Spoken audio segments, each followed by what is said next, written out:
Hi, this is Badass Benny 1010. Welcome to my channel. If you are an A survivor, AMAC, and sex human trafficking survivor, welcome. You're in the right place. Um, and if you're alive and you survived it, you're badass. Okay?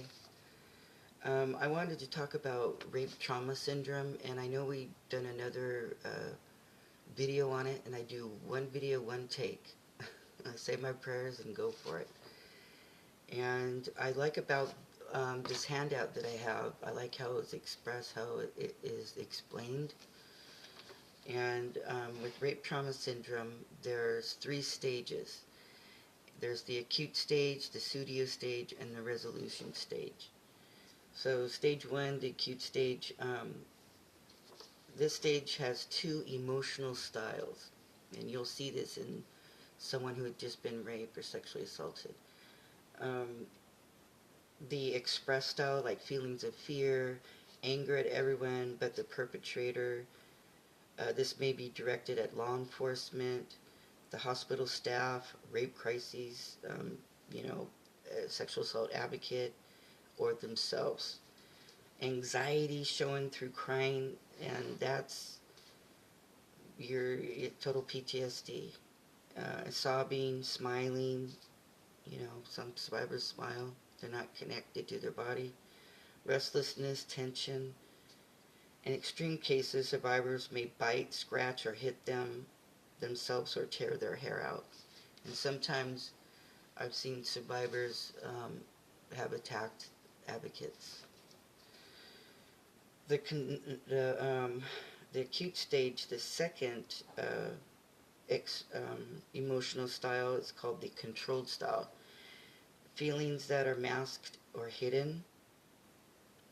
So that's why they say take off the mask. There's a lot of people that wear masks, and we're real good about hiding their feelings. Appear calm, composed, like they were just raped. Subdued and disassociated. Be detached. And let's see, stage 2 of rape trauma syndrome is the pseudo stage, the false sense. Like, I'm okay, like right after a sexual assault just happened. I can go on with my lie that nothing happened, and denial. Especially in denial, they will take on more responsibility of their attack, of the person who did it. They'll say,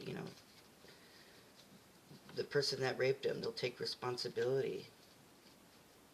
Try to be stronger. That can look like many ways. Like if sometimes, let's say you're a teenager and you didn't get away from your perp, or why didn't you run away? Why didn't you get away?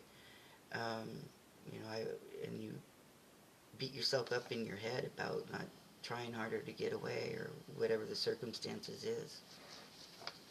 Promiscuity, sometimes after sexual assaults, people will have high-risk behavior of meeting strangers and hooking up and all kinds of behavior like that.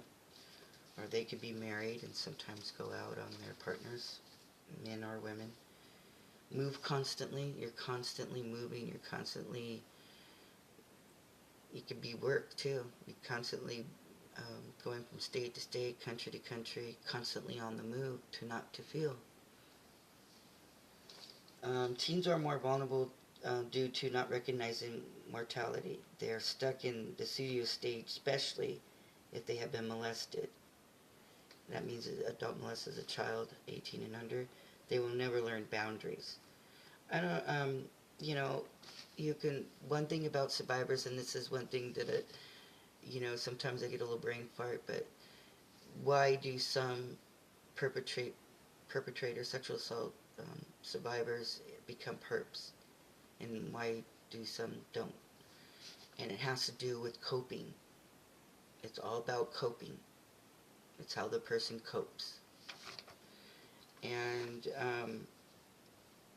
so you can learn boundaries. If you never learn boundaries, you can learn boundaries and practice them and change. Learn healthy boundaries.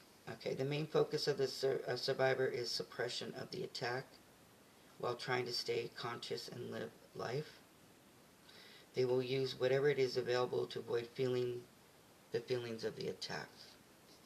Avoid it. You can be running, swimming, um, sleeping, talking to a friend, going to a movie, being on video games, doing whatever, smoking, drinking, all those things, to not feel, being homeless, be destructive, and their violent relationships. It's very common to, if you have domestic violence, one of the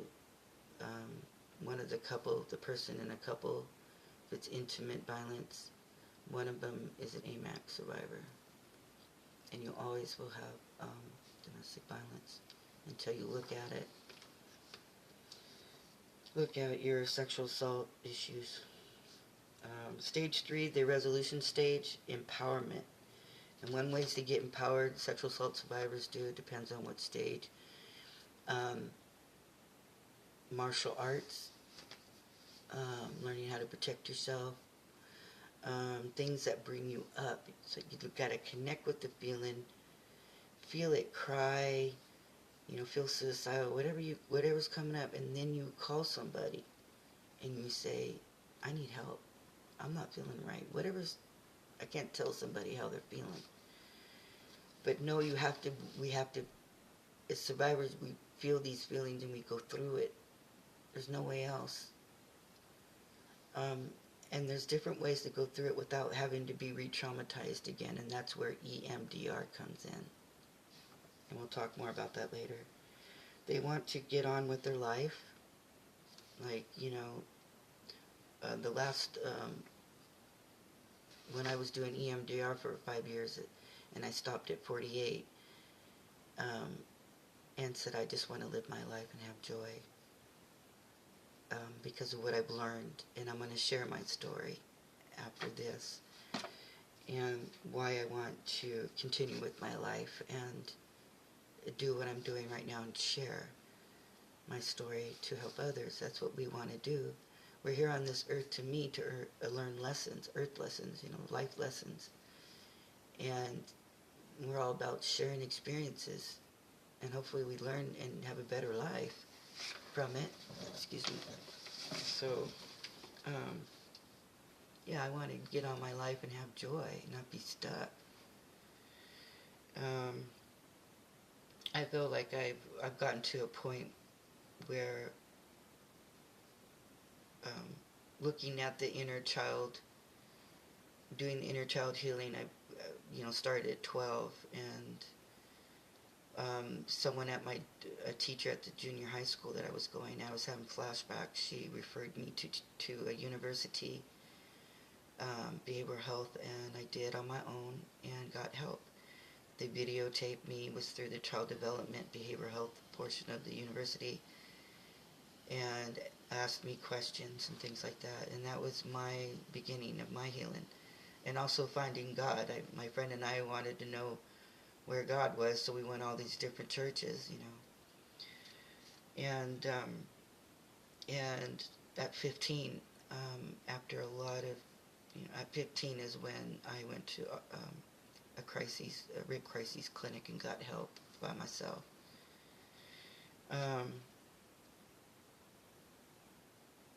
Believe that whatever they did was significant because they lived. Whatever you had to do to get away from the attacker, the perpetrator, you're badass. That's what I can say about you.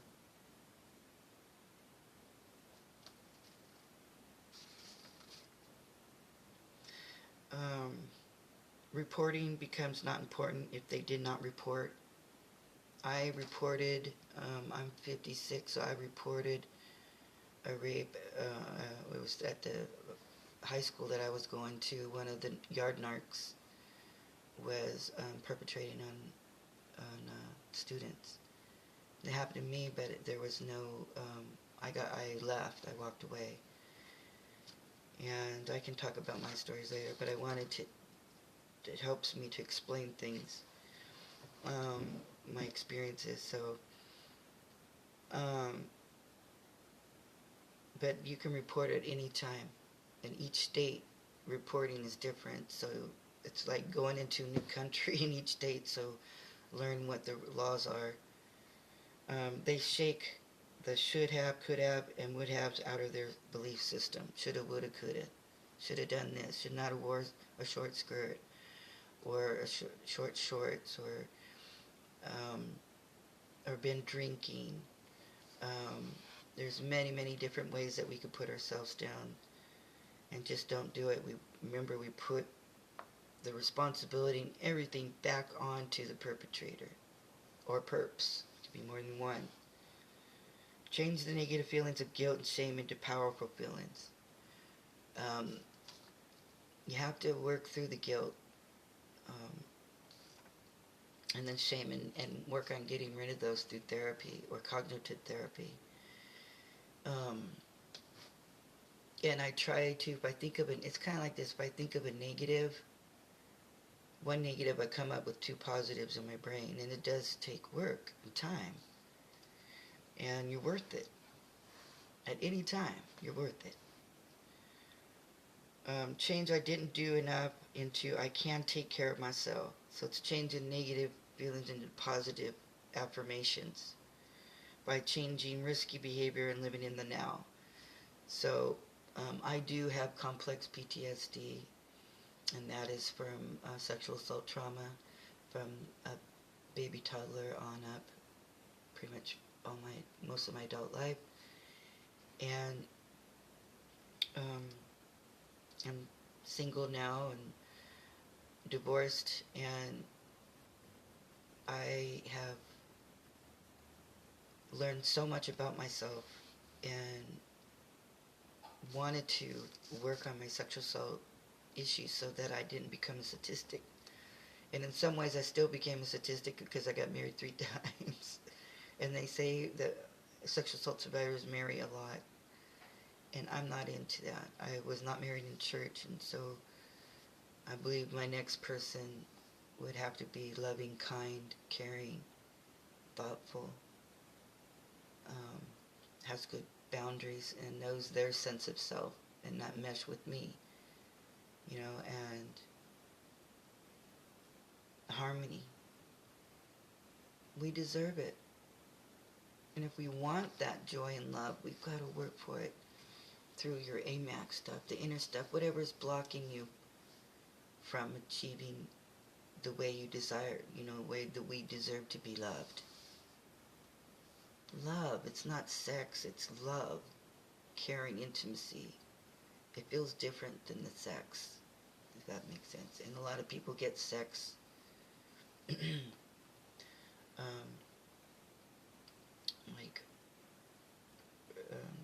AMAC survivors will look at sex. I'm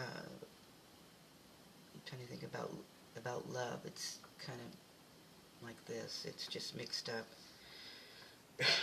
And so that's what I have on this sheet, and I wanted to share it. And there's another video on it, so which one works better for you. And I do know there's a lot going on in the world. I don't watch a lot of TV, and I'm spiritually based, so when I'm pulled to something, I go and check it out. I'm about energy, and so I am a Reiki practitioner, so just by listening, you're getting some Reiki. And I always let God or my higher power do whatever, and I'm from the heart, and I want to live. So one thing about survivors is that our hearts are blocked off because there's so much anger and there's so much guilt and shame, and it's blocked off from our higher power, or some light getting in there. So we've got to work on the heart in order to let Creator come in. So we have to find your heart. So I hope you find your heart today. If you feel it, it's okay. It's okay. So I'm okay today. I hope you are too.